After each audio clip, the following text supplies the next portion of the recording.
2025 में ये जो दौरा है वो 5वीं बार होगा, यानी कि इस चुनावी साल में लगातार बैक टू बैक जो दौरा है वो राहुल गांधी का हो रहा है। बता दें कि अब इस बार 6ठी बार ये दौरा होगा जब 6 जून को बिहार पहुंचेंगे। इससे पहले 5 दौरे राहुल गांधी कर चुके हैं और ये 6ठा दौरा 6 जून को होगा। नालंदा में सम्मेलन राहुल गांधी करेंगे, अति पिछड़ा वर्ग के लोगों से संवाद होगा और बता दें कि यह राहुल गांधी का 6ठी बार दौरा होगा।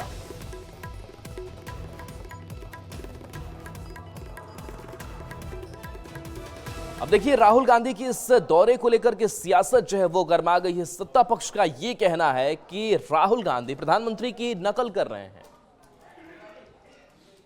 इस वक्त हमारे साथ मौजूद है बिहार सरकार के वरिष्ठ मंत्री अशोक चौधरी। अशोक जी, नीतीश कुमार के गढ़ नालंदा में 6 जून को राहुल गांधी पहुंच रहे हैं, पिछड़ा अति पिछड़ा सम्मेलन भी करेंगे। अरे अच्छा है, सब कुछ जाता ही है, इसमें कोई थोड़ी है कि राहुल गांधी पहली बार नालंदा जा रहे हैं, पहले भी जा चुके हैं, तो बड़ी बात नहीं है, नथिंग न्यू। लेकिन राहुल गांधी का नालंदा जाना कई तरह के संकेत कर देता है। तो नहीं, क्या संकेत क्या करेगा, संकेत सबको सब जगह जाता है। और हमारे लिए नीतीश जी का गृह जिला है, तो नेचुरली सब लीडर चाहते हैं हम अपनी जाके अपनी बात को वहाँ पर कहें, कोई फर्क पड़ना थोड़ी है कोई। देखिए, बिहार बार बार आने से राहुल गांधी जी को हमको नहीं लगता कोई फ़ायदा होने वाला है। और मुझे लगता है कि जिस तरह से माननीय प्रधानमंत्री जी बिहार को समय दे रहे हैं, बिहार बार बार आ रहे हैं, तो इनको लगता है कि हमको पीछे से जाना चाहिए कि नकल करते, तो नकल से अकल नहीं बढ़ने वाला है, इससे कोई फ़ायदा नहीं होने वाला है। और जहाँ तक आप बात करें नालंदा जाने का, तो नालंदा जाए कि माननीय मुख्यमंत्री जी के दरवाजे पर जाए कि उनका पैर पकड़े, एक भी अति पिछड़ा उनके पास जाने वाला नहीं है। सिंधु जल समझौता निलंबन के बाद से पाकिस्तान में हड़कंप मचा हुआ है और ये हम नहीं कह रहे हैं बल्कि खुद वहां जो पाकिस्तान के नेता है वो इस बात को मान रहे हैं कि पाकिस्तान में जो जलस्तर है वो कितना कम हो चुका है और पानी की संकट से पाकिस्तान जूझ रहा है। बता दें कि सिंध ट्रेड फेडरेशन के महासचिव नासिर मंसूर ने माना है कि समझौते के ठप पड़ने से पाकिस्तान के इतिहास में पहली बार जलस्तर रिकॉर्ड तौर पर न्यूनतम स्तर पर पहुंच गया है। वहीं पाकिस्तानी सेना के सीनियर जनरल साहिर शमसाद मिर्जा ने भी पाकिस्तानी सेना के सीनियर इस मसले पर गहरी चिंता जताई है। उनका कहना है कि यह फैसला पाकिस्तान के वजूद के लिए एक बड़ा खतरा बनकर उभरा है। इन बयानों से साफ है कि अब जल संकट ने पाकिस्तान को हिला दिया है। मैं अगर कहीं और भी रह रहा होता मैं तब भी यही बात करता कि दरिया सिंध का पानी चोरी किया जाएगा। और ये पहले भी कालाबाग डैम के नाम पे ये एक्स आर्मी ऑफिसर या आर्मी ऑफिसर्स के लिए चोलिस्तान में इसी इलाके में जमीनें ली जाती थी और कहा गया था कि कालाबाग डैम से पानी जाएगा। जब सिंध में लोग उसके खिलाफ लड़े, मास मूवमेंट हुई, तो ये 10, 12, 15 साल खामोश हो गए। दोबारा ये वही है, ये कालाबाग डैम की एक दीगर दूसरी शक्ल है, वो ये कि पानी हमारा ही चोरी होगा। और देखिए भारत ने जिस तरीके से ऑपरेशन सिंदूर को अंजाम दिया, पाकिस्तान भी इस बात को लेकर के डरा सहमा हुआ है और खुद पाकिस्तानी नेता ये कह रहे हैं कि अगर दूसरी बार भारत की तरफ से पाकिस्तान पर हमला होता है तो पूरे पाकिस्तान में इसका असर दिखाई पड़ेगा। बता दें कि पाकिस्तान के joint chief of staff committee के प्रमुख जनरल साहिर शमसाद मिर्जा ने माना है कि भारत की ओर से हुई सीमित सैन्य कार्रवाई ने पूरे देश को हिला दिया है। मिर्जा का कहना है कि अगली बार अगर भारत ने हमला किया तो उसका असर पूरे पाकिस्तान में महसूस होगा। उन्होंने यह भी कहा कि पाकिस्तान बातचीत के लिए तैयार है लेकिन मौजूदा हालात बेहद तनावपूर्ण हैं।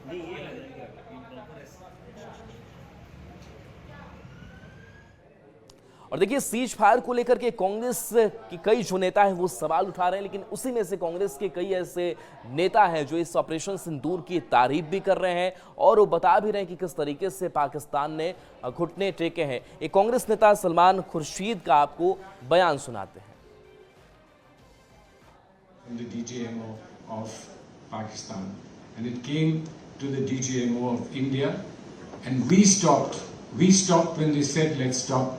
But for several hours after we had said that we will stop and we then didn't send any further attacks on them, the shelling across the border and across the line of control continued. For at least 3-4 hours there were violations of the ceasefire once again when the shelling continued, making it very clear that in Pakistan nobody seems to be in control.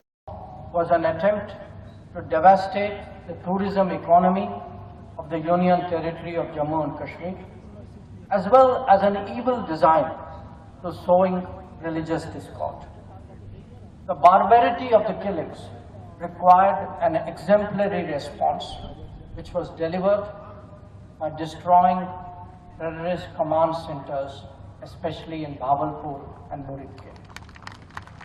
It is imperative that those who sponsor, nurture, and utilize terrorism for their ends are made to pay a high cost.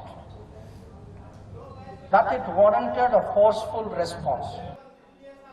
अब बात corona की करते हैं तो बिहार में अब corona पांव पसार रहा है। सिर्फ राजधानी पटना की अगर बात कर ले तो यहां से 13 मरीजों में कोरोना की पुष्टि हो चुकी है। हालांकि डॉक्टर्स लगातार ये कह रहे हैं कि इस जो वेरिएंट से इससे बहुत डरने की जरूरत नहीं है। जो संक्रमित भी हो रहे हैं वो काफी जल्द ठीक हो जा रहे हैं और उन्हें ज्यादा इलाज की जरूरत नहीं पड़ रही है। बता दें कि एम्स के चिकित्सक और स्वास्थ्यकर्मी भी शामिल है जिनमें कोविड की पुष्टि हुई है। पटना के सिविल सर्जन की माने तो स्वास्थ्य विभाग पूरी तरह से अलर्ट है। सभी अस्पतालों में कोरोना को लेकर सावधानी बरती जा रही है।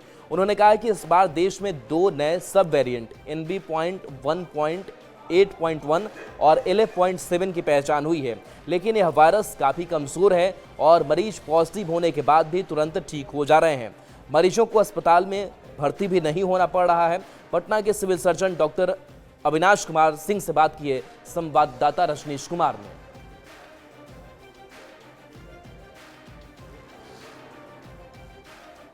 क्या लग रहा है जिस प्रकार से अलर्ट किया गया है स्वास्थ्य विभाग की तरफ से अस्पतालों में सभी डॉक्टरों को, पैरामेडिकल स्टाफ को कि जो भी नए मरीज आएंगे उन्हें चिन्हित करने के लिए किस प्रकार की व्यवस्था है? हम लोगों को अलर्ट मोड में रहने के लिए कहा गया है और अभी जो भी हमारे पास 13 केसों की जानकारी है पटना का, तो सबसे पहला केस तो पारस के लिए था, उसमें 1 केस पॉजिटिव आया था उनके यहाँ। फिर हम लोगों के यहाँ 4 केस के बारे में जानकारी एम्स पटना से मिली। फिर प्राइवेटली ट्रीटमेंट में 3 सरल पैथ लैब से टेस्ट पॉजिटिव का खबर आया और 3 लाल पैथ लैब की खबर से ऐसे करके है। लेकिन ये सारे पेशेंट बहुत मामूली खांसी बुखार, जैसा कि प्रायः बोलचाल में इन्फ्लुएंजा हम लोग बोलते हैं या सीजनल बुखार बोलते हैं, तो उसी तरह के सिम्टम्स को लेकर आए थे और उनका टेस्ट किया गया, ये लोग पॉजिटिव आए। ऐसा नहीं कि किसी में कोई घातक सिम्टम था। और देखिए, भागलपुर सदर अस्पताल की अगर बात करें तो यहाँ स्वास्थ्य विभाग अलर्ट मोड पर है और इस सदर अस्पताल में 10 बेड का एक कोविड वार्ड बनाया गया है, जहाँ पर पर्याप्त सुविधाएं हैं, ऑक्सीजन की उपलब्धता है, दवाइयाँ हैं और मरीज अगर पहुँचेंगे कोविड संक्रमित तो उनका बेहतर तरीके से यहाँ पर इलाज किया जा सकेगा। भागलपुर सदर अस्पताल का जायजा लिया है संवाददाता विकास कुमार सिंह ने।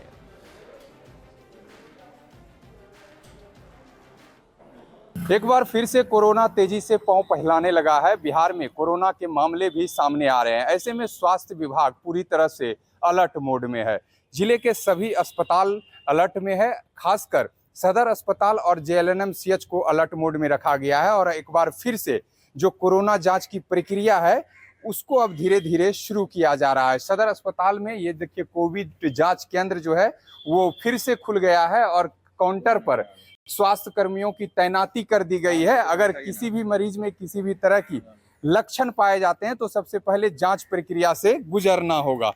किस तरह की तैयारी आप लोगों की है? हमारी तैयारी है अभी पूरी कर ली गई है। जैसे 8 बेड का हम लोगों ने अभी अपडेट करके रखा है। जांच के लिए हम लोगों ने कोविड टेस्ट खोल के रखा है।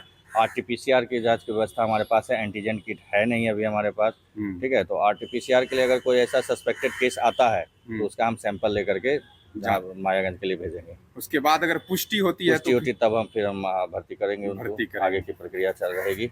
चलिए देख लीजिए, ये एक बार फिर से जो कोरोना जांच केंद्र है वो खुल गया है। स्वास्थ्य कर्मियों की तैनाती हो गई है और किसी भी व्यक्ति में अगर कोरोना के सिम्टम पाए जाते हैं तो RT-PCR के जरिए जांच की जाएगी और जांच में पुष्टि होने के बाद फिर उसे एडमिट किया जाएगा। फिलहाल जिले में कोरोना के एक भी मामले सामने नहीं आए हैं। विकास कुमार सिंह, न्यूज़ 18, भागलपुर।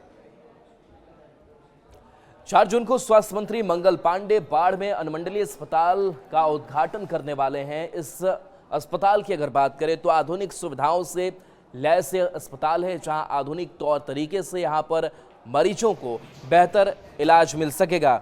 बता दें कि 24 करोड़ 70 लाख की लागत से 100 बेड का अस्पताल बना है। 6.5 एकड़ में बने इस अस्पताल के निर्माण में 18 महीने का समय लगा। आधुनिक सुविधाओं से लैस इस अस्पताल के बनने से मरीजों को इलाज में काफी सुविधा मिलेगी। खबर पर ज्यादा जानकारी दे रहे हैं संवाददाता अनिरुद्ध। 4 जून को बाढ़ वासियों को एक बड़ी सौगात मिलने जा रही है। जी हमारे पीछे आप जो देख रहे हैं अनुमंडलीय अस्पताल बाढ़, इसका उद्घाटन 4 तारीख को स्वास्थ्य मंत्री मंगल पांडे करने जा रहे हैं। ये 100 बेड का अस्पताल अति आधुनिक तरीके से बनाया गया है और इसमें वो सारी सुविधाएं हैं जो एक मरीज को चाहिए। 4 जून को स्वास्थ्य मंत्री का पत्र जो जारी हुआ है कि 4 जून को सुबह 10 बजे इस आधुनिक अस्पताल का उद्घाटन करेंगे।